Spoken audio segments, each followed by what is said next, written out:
kwento, karanasan.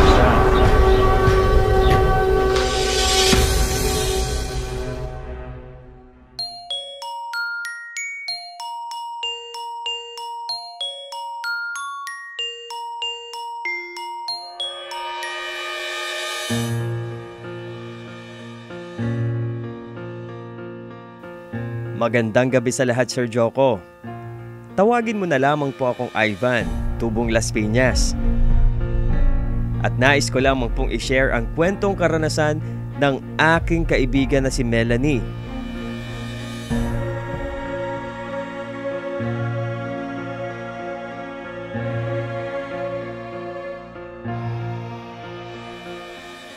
Iisang opisina lamang ang pinapasukan namin ni Mel at nasa iisang barangay lang din kami nakatira. Kung kaya naman, madalas ay nagkakasabay kami pa uwi.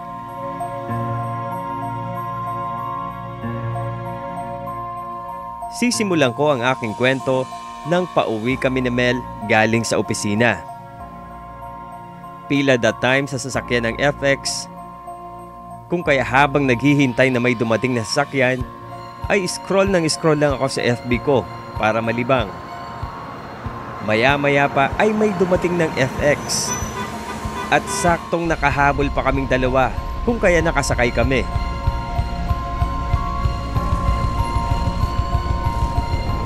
Habang nasa biyahe kami, Sir Joko, ay napansin kong parang may kakaiba sa kanya. Panay ang lingon niya sa kanyang likuran na para bang may nangangalabit dito.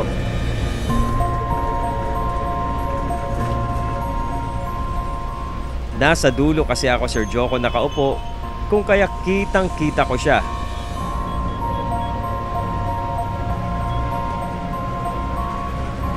Maya-maya ay kinausap ako ng katabi kong matanda. Ang sabi niya sa akin ay tingnan ko raw ang refleksyon ng babaeng yon. Sabay turo nito kay Melanie.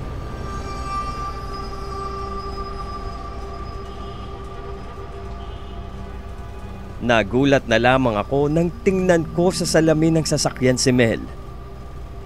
Wala itong ulo, Sir Joko.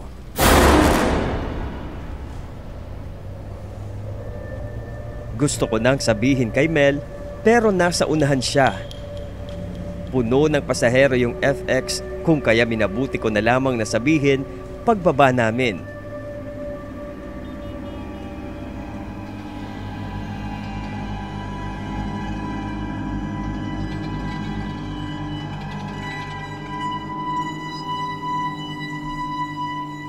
Pagkababa nga namin ng sasakyan ay sumabay sa amin yung katabi kong matandang lalaki. Inunahan niya agad ako at sinabihan niya si Mel. Neng, nakita kong walang ulo ang reflection mo sa salamin. Agad namang sumagot si Mel. Nako, baka malabo lang ang mata mo, Tang. O baka namamalikmata lang kayo. Kung ako sa'yo ay mag-iingat ako, Neng. Sige na ho, baka hinahanap na kayo sa inyo. Medyo inis na sagot ni Mel.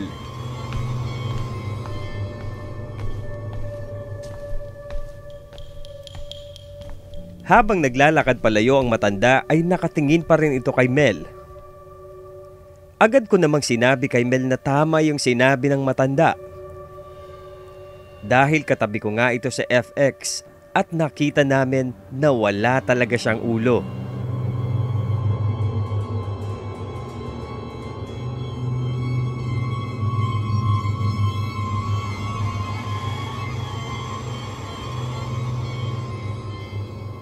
Dahil bad trip na nga ito, ay nagpaalam na ito sa akin na uuwi na siya. Dahil kanina pa raw sa opisina yung bad trip niya na yon. Hinayaan ko na lamang siya, Sir Joko. At habang naglalakad ito, ay kitang-kita ng dalawang mata ko na may nakasunod na itim na usok sa kanya.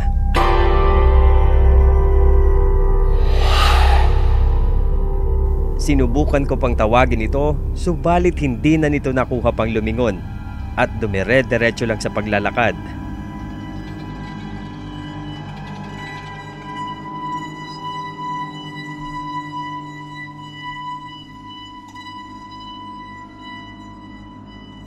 Nung nakauwi na ako ng bahay, ay inisip ko kung ano nga ba yung nakita kong itim na usok na yon na nakasunod kay Mel.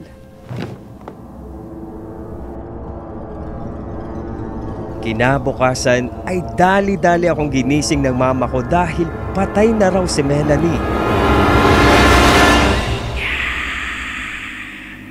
Binangungot daw ito, Sir Joko, at hindi na nagising. Umaga na nang napansin ng mga kasama niya sa bahay.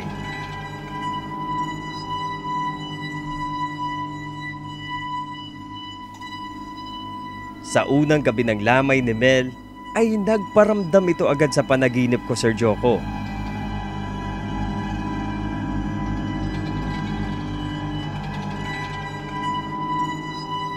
Nasa madilim na lugar siya at umiiyak ito. Inaabot niya ang kamay niya sa akin at para bang may gustong sabihin at ipahiwatig ito.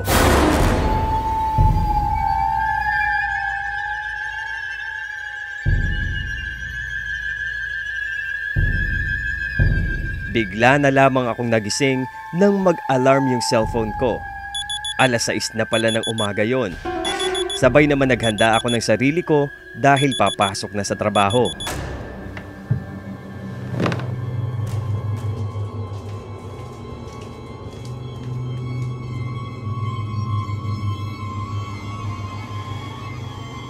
Kinagabihan sa huling lamay ni Mel ay dagsa ang mga pumunta. Nandun din yung mga katrabaho namin sa opisina at ilang boss. At habang nagkukwentuhan kami, ay bigla na lang nagtindigan ang mga balahibo ko, Sir Joko.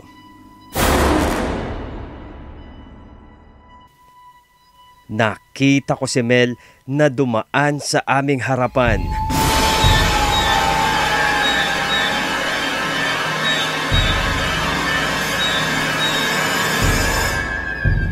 Papunta ito sa direksyon kung nasaan ang kwarto niya at para bang may nakapalibot na itim na usok sa kanya.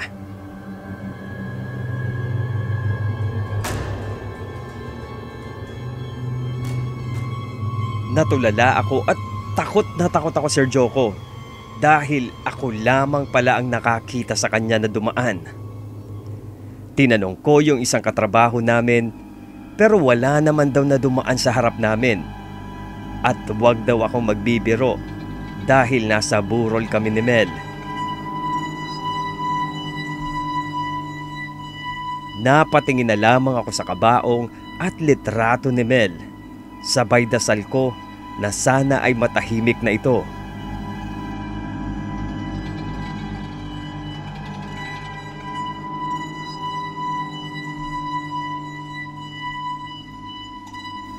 Hanggang ngayon ay malinaw pa rin sa isip ko yung itsura niya nang dumaan ito sa aming harapan. Malungkot at nagmamakaawa ang kanyang mukha, Sir Joko.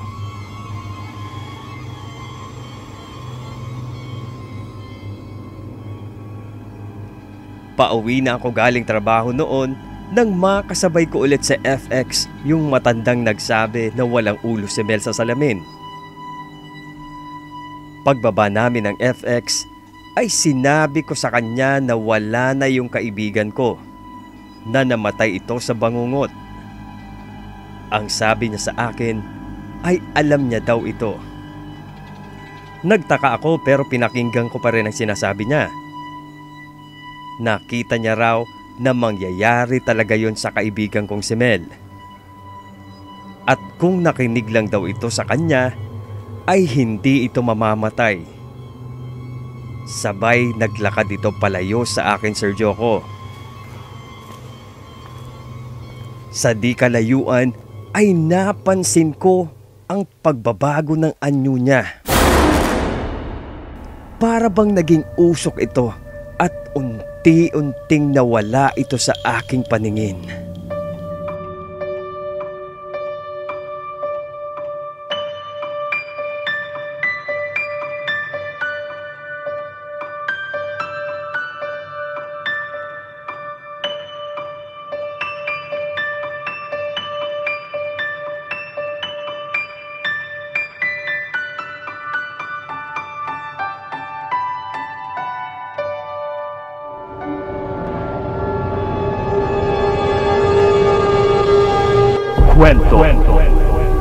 Karanasan.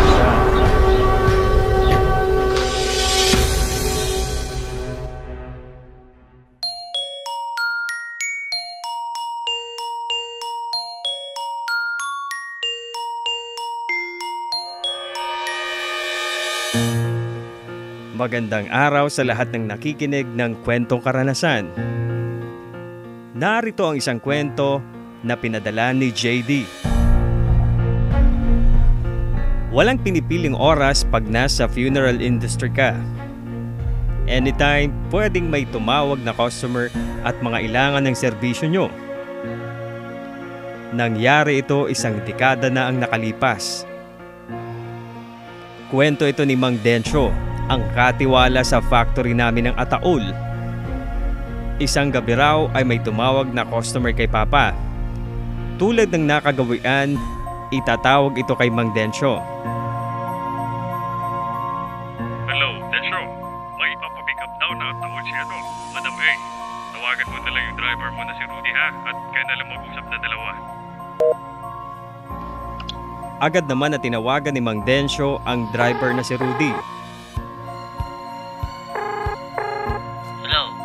Paalis na. Okay, matulog ka na. Tatawag na lang ako pag nandiyan na ako sa shop. Lampas hating gabi na nang mag-usap ang dalawa. Nasa 3 oras din ang biyahe mula sa kanila papunta ng Pampanga. Si Rudy ay makailang beses na rin na nakapunta sa factory, kaya kabisado niya na ang lugar namin at kilalang kilala na siya ni Mang Densyo.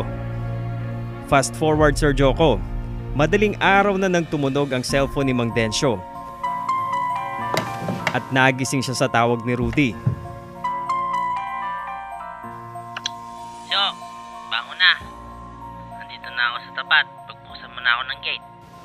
Dali-daling tumayo si Mang Densyo at lumabas sa kanyang kwarto. Pagkabukas niya ng pinto, ay tahol ng tahol ang mga aso. Sinyalis na may nakikita ang aso sa labas. At habang papalapit si Mang Densyo sa gate, ay bigla itong nagtaka dahil wala namang itong naaaninag na ilaw o tunog man lang ng sasakyan na dala ni Rudy. Pagkabukas niya ng gate ay walang katao-tao o kaya sasakyan na nakaparada sa labas at tanging malamig na hangin lamang ang sumalubong sa kanya.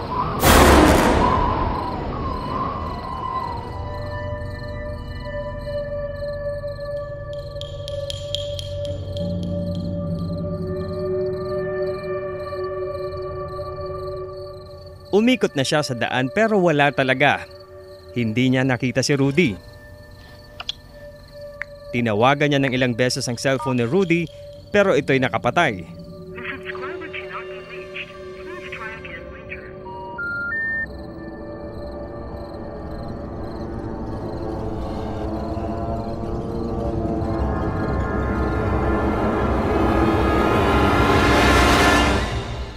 Sa isip niya ay parang niloloko yata siya. Tumawag siya kay Papa para sabihin ang nangyari at para makatawag na din kay Madam A. Nasa labas pa rin ang mga oras na yun si Mang Densyo nang bigla na lamang tumunog ang cellphone niya at nakitang tumatawag si Rudy.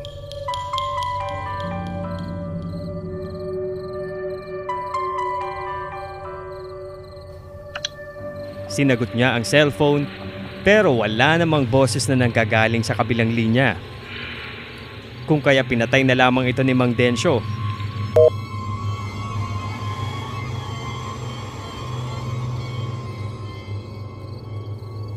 Maya-maya pa biglang pumasok ang tawag mula kay Papa. Sigurado ka ba na si Rudy yung tumawag sa'yo? Opo kuya, ngayon lang. Usapan kasi namin bubuksan ko yung gate pag nandito na siya. Ganito na lang. Ang gawin mo, pumasok ko sa loob ng bahay at isara mo na lang yung gate. Patay mo yung cellphone mo ha kung kinakailangan. Dahil imposibleng tumawag sa'yo si Rudy. Na-aksidente daw ito at sumalpok sa truck yung sinasakyan niya. Dead on the spot daw ito, Densyo.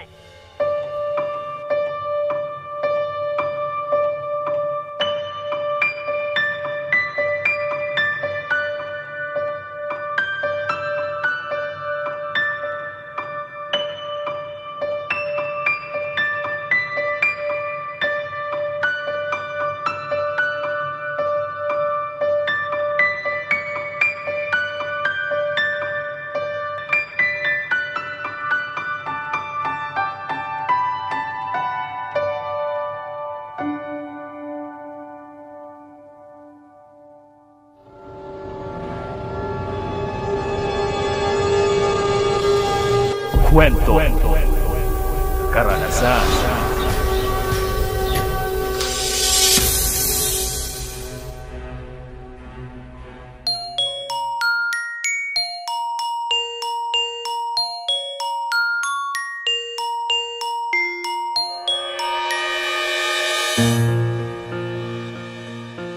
Magandang araw sa bumubuo ng kwentong karanasan.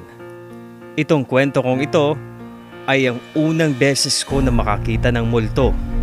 Kung kaya tandang-tanda ko pa yung takot na naranasan ko. Marami sa atin ang mga hindi naniniwala sa mga ligaw na espiritu. At masasabi kong isa na ako doon, Sir Joko. Hanggang sa maranasan ko rin mismo ang makakita nito. Nangungupahan kami ng bahay sa San Jose del Monte. May 2 kwarto ang aming naupahan. May isang room na di ginagamit at lagi lang bukas ang pinto. Hindi ginagamit ang kwartong ito dahil pa-slant yung flooring. Hindi ko malaman kung bakit hindi binubuksan yung ilaw.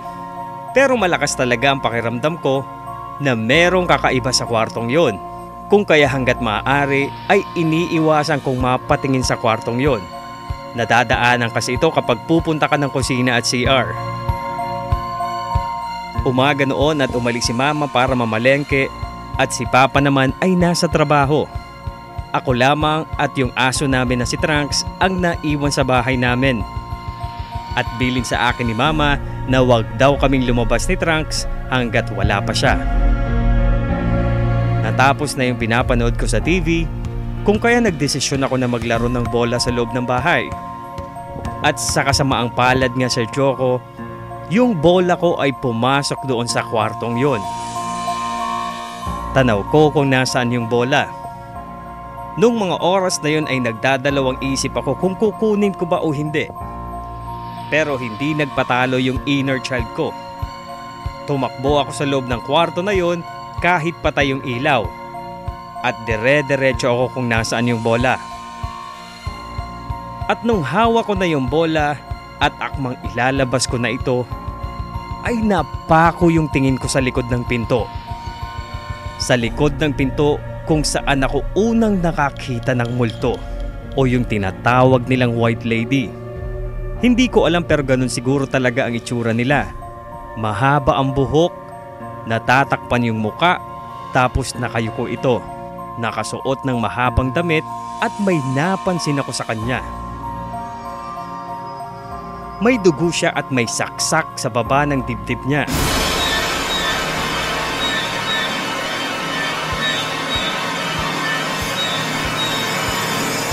Gumagana ang isip ko kahit nakatingin ako sa kanya nung mga sandaling yon. At dahil na sa gusto ko na makalabas ng kwartong yon, ay naglakas loob ako na tumakbo. Sabi ko sa sarili ko, kahit anong mangyari ay kailangan kong lumabas. Pagkalabas ko ng kwartong yung Sir Joko, ay hinila ko agad yung aso namin at lumabas kami ng bahay. Doon na lang kami naghintay sa tabing kalsada hanggang sa dumating yung mama ko. Grabe yung takot na naramdaman ko paglabas ko sa gate. Sobrang nakakapanghina. Pagdating ni Mama ay ikunento ko lahat ito. Alam pala ni Mama na meron talagang multo sa bahay na yon, kung kaya hindi niya ako iniiwang mag-isa sa bahay. Kaya pag umaalis si Mama ay binibili niya na lamang ako sa tabing bakery na kakilala niya para doon maglaro. At doon din nalaman ni Mama na bukas daw ang third eye ko. Knowing na alam niya pala talaga na merong something doon sa kwartong yon. Pero hindi niya sinasabi sa akin kasi alam niyang matatakot ako.